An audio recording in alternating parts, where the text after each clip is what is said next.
ફાસલો. લેખક અશ્વિની ભટ્ટ. પ્રકરણ 51.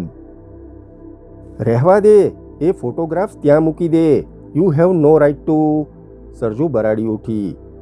આ તારી માનો ફોટો છે ને? જીગરે પૂછ્યું. અને આ તારો બાપ, ઇઝન્ટ ઇટ? નાઉ ટેલ મી. તારા પગ ધ્રુજે છે ને? તારી આ ચુસ્ત છાતીમાં ધડાકા થાય છે ને? તારી નસો ખેંચાય છે ને? છોકરી, તને મેં જ્યારથી ચેતક રેસ્ટોરાંમાં જોઈ ત્યારથી હું સતત એક જ વિચાર કરતો હતો કે તું કોણ હોઈ શકે. અને મારી ધારણા સાચી નીકળી. 100% સાચી નીકળી. Now listen. I hate you. સરજુ એકાએક બરાડી ઉઠી. જીગરની પાસે જઈને તેણે જેટલા શક્ય હતા તેટલા જોરથી બંને હાથની મુઠ્ઠીઓ વાળીને જીગરની છાતીમાં મુક્કા લગાવ્યા. જીગરે તેના બંને હાથ પકડી લીધા. જાણે કે એકાએક હિસ્ટીરિયાનો હુમલો થયો હોય તેમ માથું આમ તેમ ફંગોળીને સરજુ બરાડતી રહી. નાવ પ્લીઝ. જીગરે તેના બરડા પર હાથ ફેરવ્યો. તેને બગલમાં દબાવીને શાંત કરવા પ્રયત્ન કર્યો. સરજુ થોડીક વાર પારાવાર ગુસ્સો ઠાલવતી રહી. પછી એકાએક શાંત થઈ અને તે સાથે તેની આંખોમાંથી મોટા મોટા આંસુના ટીપા પડવા લાગ્યા. જીગર હેપતાઈને કંઈક અકળામણથી તેની સામે જોઈ રહ્યો. એકાએક આ અજબ ઓરતને શું થયું તે તેને સમજાયું નહીં. મારો તને દુઃખી કરવાનો ઈરાદો ન હતો, ડુ યુ અન્ડરસ્ટેન્ડ? પણ તું એટલી રહસ્યમય રીતે વર્તી હતી કે મારે જાણ્યા વગર છૂટકો ન હતો. અને એટલે જ મેં બેહોશ થવાનું નાટક કર્યું હતું. બાકી મારા માથામાં ક્યાંય કોઈ સોફ્ટ જગ્યા નથી. હું બેહોશ ન થયો હોત તો તું કમરાની બહાર ન ગઈ હોત. અલબત્ત મેં તો કેવળ તારી સૂટકેસ તપાસી લેવાનો ચાન્સ જ લીધો હતો. મને ખબર ન હતી કે આટલી સરળતાથી હું તું કોણ છે તે જાણી શકીશ. તારી પિસ્તોલમાંથી બુલેટ કાઢ્યા વગર હું અહીં રોકાઈ શકું નહીં તે પણ એટલું જ સ્વાભાવિક હતું. મને એ પણ ખાતરી હતી કે ગમે તે થાય તો પણ તારી મદદે તું કોઈને બોલાવીશ નહીં, કારણ તેનાથી સ્કેન્ડલ થાત અને તું જે કામ માટે નીકળી છે તે કામ અધૂરું રહેત. નાવ રિલેક્સ. તારે વિહ્વળ થવાની જરૂર નથી. મેં વર્ષોથી રાહ જોઈ છે, વર્ષોથી. જે દિવસથી તમને સજા થઈ તે દિવસથી હું રાહ જોતી હતી. સરજુએ ભારે અવાજે કહ્યું. એ બધી વાત પછી. પહેલાં તું સ્વસ્થ થઈ જા. હું બેંક ઓફ મેવાડના લૂંટ કેસનો આરોપી ભલે હોઉં પણ હું દુર્જન નથી. જીગરે કહ્યું. આપણે ફરી મળીશું, કહીને જીગરે એક ડગલું ભર્યું. નહીં જીગર, હવે નહીં. I want your promise, a gentleman promise that you won't to let me down. વચનથી કશો ફેર પડવાનો છે સરજુ? અને મેં કહ્યું નહીં કે માણસ જ્યારે જેલમાં હોય છે ત્યારે તે દિવા સ્વપ્નો માણે છે. મેં પણ એ દિવા સ્વપ્ન માણ્યું હતું. મારી પણ એક સ્વપ્ન સુંદરી હતી. રોજ હું તેને જોતો. તેના બદનના એક એક અંગ મરોડને હું નક્ષિક પીછાનતો. હું આંખ મીચતો અને મારી એ સ્વપ્ન સુંદરી મારા માનસપટ પર હાજર થતી. પણ મને સ્વપ્ને ખ્યાલ નહોતો કે સ્વપ્ન સુંદરીને હું વાસ્તવમાં મળી શકીશ. સરજુ, તું મારી એ સ્વપ્ન સુંદરી છો, માય ડ્રીમ ગર્લ. કમ્પલસરી ઇંગ્લિશના વર્ગમાં લવ એટ ફર્સ્ટ સાઇટ જેવી વાત તને કોઈએ સમજાવી છે? શેક્સપિયર વાંચ્યો છે? મેં શેક્સપિયર વાંચ્યો નથી. અલબત્ત કમ્પલસરી ઇંગ્લિશના વર્ગમાં અમારે શેક્સપિયરને ભણવો પડતો અને સાચું કહું તો મને ખૂબ કંટાળો આવતો. ક્યારેક તો મને પ્રશ્ન થતો કે શા માટે લોકો આ 400 વર્ષ જૂના નાટકોના 4 સદી પહેલાં થઈ ગયેલા આ કવિના આટલા યશોગાન ગાય છે. એ તને હું સમજાવીશ સરજુ. શેક્સપિયર શા માટે મહાન છે, શા માટે 4 સદી પછી પણ તે જીવંત છે, અમર છે. જીગરે કહ્યું. મને હરીશ કહેતો હતો કે તું શેક્સપિયર ન ભણ્યો હોત તો બેંક ઓફ મેવાડની લૂંટ સફળ થઈ હોત. શેક્સપિયર નામને કારણે જ બધી રામાયણ ઊભી થઈ. સરજુ બોલી. જીગરને ઝાટકો લાગ્યો. હરીશ કહેતો હતો? જીગરે આશ્ચર્યથી પૂછ્યું. તું એને ક્યારે મળી હતી? તે જેલમાંથી છૂટો ત્યારે. શા માટે તું એને મળી હતી? તને જે માટે મળી રહી છું તે માટે. અને હરીશે તને કશું જ કર્યું નહીં? એટલે? સરજુએ પૂછ્યું. હરીશ તને જોયે જ રહ્યો. જીગરના આશ્ચર્યનો પાર ન હતો. ખરેખર તેણે તને હાથ પણ અડાડ્યો નહીં? નહીં તો. હરીશ જેવો જેન્ટલમેન મેં જિંદગીમાં જોયો નથી. He is a real Saint.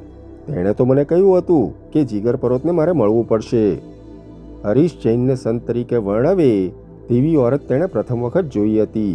ઉદયપુરનો તે પ્લેબોય ગણાતો. કેસેનો અને જો સંત કહી શકાય તો હરીશને માટે સંત શબ્દ વાપરી શકાય. કોઈ પણ સ્ત્રીના સંવેગોનો લાભ ઉઠાવવાનું હરીશને ગમતું. તે ક્યારેય તક ચૂકતો નહીં. વળી જ્યાં સુધી સ્ત્રીને લાગે વળગે ત્યાં સુધી તે માન અપમાનનો પણ વિચાર કરતો નહીં. સ્ત્રી બાબતનું હરીશનું ચારિત્ર તદ્દન નીચી કક્ષાનું હતું. સ્વચ્છંદતામાં રાજતી ઓરતોને તે હિલોળે ચડાવી શકતો. પ્રેમ એટલે શારીરિક સંવેગોની આવેગોની પરિતૃપ્તિ, એટલે જ પ્રેમની પર્યાપ્તતા, એવી તેની ફિલોસોફી હતી. યુવતીઓને તે ગજબ રીતે આકર્ષતો. પ્રેમને પવિત્ર સમજનારી છોકરીઓને તે અનહદ પ્રેમ દર્શાવીને, સભ્યતા અને સંસ્કારના નમૂનેદાર વર્તનનો પરિચય આપીને ધીરે ધીરે બહેકાવી શકતો. જીગર પરોતને એવા દાખલાઓની ખબર હતી, જેમાં હરીશે વ્યવસ્થિત રીતે એક સાથે બે યુવતીઓ સાથે પ્રેમનું લગાતાર નાટક ભજવ્યું હતું. વળી જે વેસ્ટર્નાઇટ્સ અથવા પરમિસિવ સોસાયટીને સહેજ પણ ચાહતી હોય તેવી ઓરતોને તો જોતજોતામાં ફ્રીડમ ઓફ સેક્સના રસ્તે ચડાવી શકતો. એટલું જ નહીં, પણ તેમને માટે હરીશ આઈડિયલ બની જતો. અ જેન્ટલમેન રોગ, જીગરે મનમાં જ વિચાર્યું. સરજુ દીવાન જેવી દિલકશ ઓરતને જોઈને જ્યાં જીગર પરોત જેવો આદમી બધી જ સંસ્કારિતા, ટેબુ અને વિવેક ભૂલી ગયો હતો, ત્યાં હરીશ સખણો રહ્યો હોય તેવી કલ્પના કરવી જીગર માટે અશક્ય હતી. હરીશને સેન્ટ કહેનારી યુવતી મેં ક્યારેય જોઈ નથી, જીગર બોલી ઉઠ્યો. તેને પોતાને આવું વાક્ય બોલવું ન હતું. તે કહેવા માંગતો હતો કે હરીશ માટે સેન્ટ શબ્દ વાપરવો યોગ્ય ન હતો, પણ તે એ વાક્ય ગોઠવી ન શક્યો. એ હશે કદાચ, પણ મારો અનુભવ જુદો હોઈ શકે, સરજુ બોલી. મને લાગે છે કે આપણી વાત જામતી જાય છે, જીગરે હસીને કંઈક લાપરવાહીથી કહ્યું, પણ અંદરથી તેને ભારે જિજ્ઞાસા થતી હતી. સરજુ કોણ હતી તેની તેણે સચોટ અટકળ કરી હતી, પરંતુ તેને માટે બેંક ઓફ મેવાડની લૂંટ આટલી બધી અગત્યની કેમ હતી તે સમજાતું ન હતું. જ્યાં સુધી એ સમજાય નહીં ત્યાં સુધી તે કોઈ પણ પ્રકારનો સીધો સાદો સંવાદ કરવા માંગતો ન હતો. વાત જામતી જાય છે એટલે તને એમ લાગે છે કે હું વાર્તાઓ કરવા માટે સમય વેડફી રહી છું? તે હમણાં તો કહ્યું કે તું પુસ્તક લખવા માંગે છે. વેલ, જવા દે, એ વાત આપણે પછીથી કરીશું. પહેલાં મને હરીશ વિશે જાણવામાં રસ છે. તું એને જેન્ટલમેન કહે છે તેની સામે મારો વિરોધ નથી, પણ એક મિત્ર તરીકે મારે જાણવું છે કે તેની હાલત કેમ છે, જીગરે પૂછ્યું. એટલે તમે લોકો, સરજુ તેને પૂછવા ગઈ, પણ તે પહેલાં જ જીગરે તેને અટકાવીને પૂછ્યું. તું એને સૌ પ્રથમ ક્યારે મળી હતી? તે છૂટ્યો ત્યારે તે બોલી, બરાબર 5 વર્ષ પહેલાં. શા માટે? મારે જાણવું હતું કે લોકર્સનો માલ ક્યાં છે.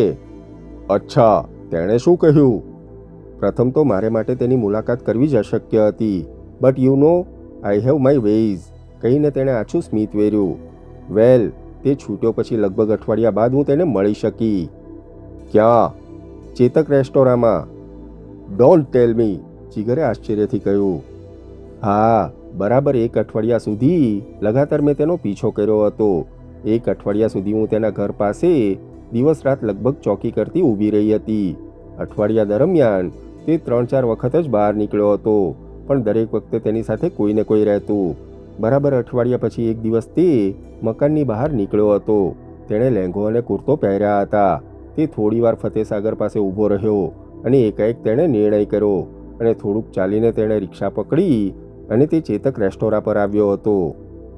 ખરેખર, જીગરથી બોલાઈ ગયું. ચેતક રેસ્ટોરાં સાથે તમને લોકોને અજબ લગાવ હતો, નહીં? અરે, એ રેસ્ટોરાંમાં તો અમે અડધી જિંદગી વિતાવી છે. તે વખતે રેસ્ટોરાંનું રિનોવેશન ચાલતું હતું. હરીશ ત્યાં આવ્યો. થોડાક જ ટેબલ ત્યાં કામમાં લેવાતા હતા. તે ત્યાં ઊભો રહ્યો. થોડી પૂછપરછ કરી અને તે કોફી પીવા બેઠો.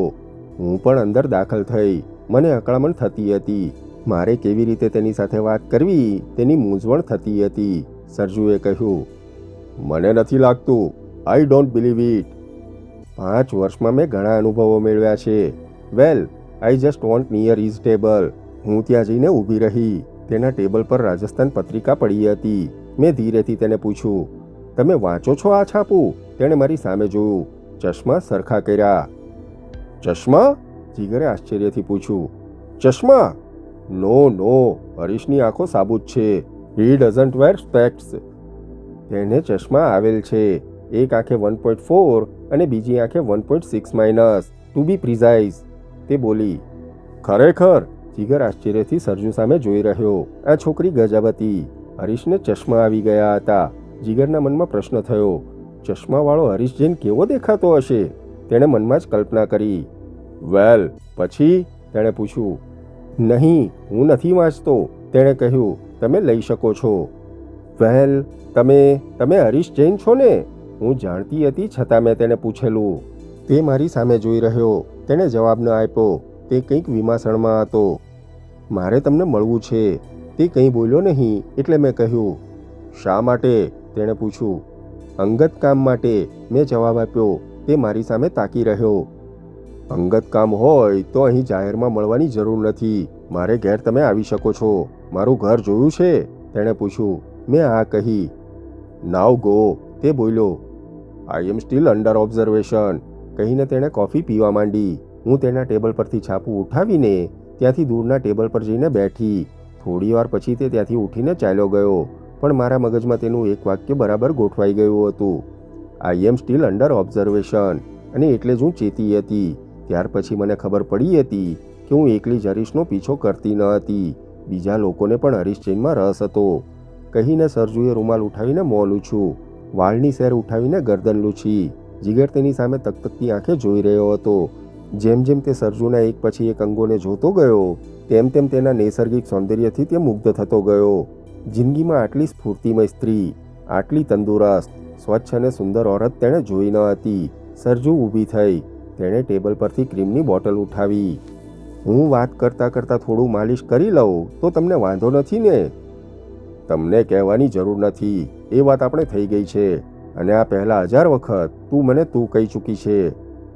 1000 વખત નહીં, પણ વેલ, મને તું કે તમેમાં રસ નથી. મને હરીશમાં રસ છે. તને ખબર છે સરજુ, વર્ષોથી હું તેને મળ્યો નથી. Do you know how I love him? Yes, he is very much lovable, Sarju બોલી.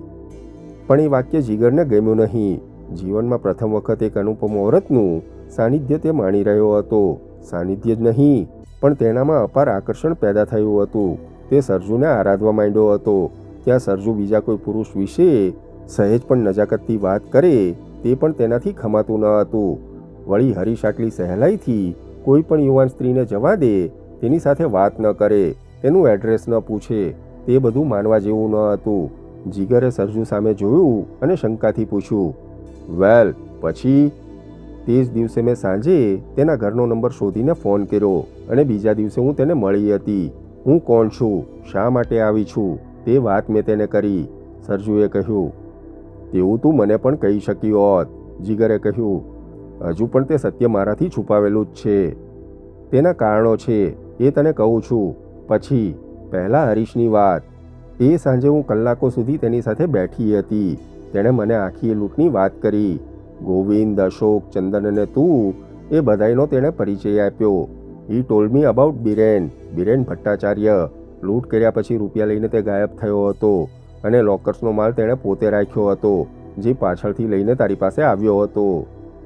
તેની વાત સાચી છે, કહીને જીગરે તે દિવસનું વર્ણન કહ્યું. જ્યારે હરીશ લોકર્સમાંથી મળેલી ચીજો લઈને બજોટા આવ્યો હતો, એ કહેવામાં તેને વાંધો પણ ન હતો. એ વાત જાહેર થયેલી જ હતી. વેલ, મારે એ લોકર્સમાંથી મળેલી ચીજો જોઈએ છે, એવું મેં તેને કહ્યું. તેણે આશ્ચર્યથી મારી સામે જોયું અને પછી કહ્યું કે એ બધો માલ જીગર પરોતે જયસમંદમાં પધરાવી દીધો છે, અને છતાં પણ તું અત્યારે એ માલ મેળવવા મારો પીછો કરી રહી છે. મને જો કે વાંધો નથી, જીગરે કહ્યું. જો તેમ ન થયું હોત તો તારા જેવી સુંદર ઓરતની પીછાણ ન થઈ હોત. વેલ, સરજુ અટકી. તેના ક્રીમવાળા હાથ તેના સુવાળા ગાલ પર ફરતા હતા. તેની એક એક અલગથી તેનો સીનો પણ અદ્ભુત લયથી હાલતો હતો. વેલ, વાત એટલી નથી. હરીશે મને કહ્યું કે કદાચ જીગરે એ માલ જયસમંદમાં નાખી ન પણ દીધો હોય. ઇન ધેટ કેસ એ છૂટશે ત્યારે એ તને આપી શકશે. હરીશને તારે માટે ઊંચો અભિપ્રાય છે. સરજુએ ગાલ પર હાથનું સંચાલન અટકાવીને કહ્યું. મતલબ કે ગોવિંદ ભંડારીએ જે કામ કરવા વિચાર્યું હતું તે કરી શકે તેવો તું એક આદમી છે, અને તે કામ કરવા માટે. એ કામ કરવા માટે શું? જીગરે પૂછ્યું. એ કામ કરવા માટે કદાચ લોકર્સમાંથી નીકળેલી ચીજોનો ઉપયોગ મદદરૂપ થાય, સરજુ બોલી. અચ્છા, તો હરીશને એવો ખ્યાલ છે? જીગરે કંઈક આશંકાથી પૂછ્યું. થોડીવાર સરજુ તદ્દન શાંત થઈ. જીગર તેના ચીકણા અને માલિશને કારણે ચળકી ઉઠેલા રતુમડા ગાલ તરફ જોઈ રહ્યો.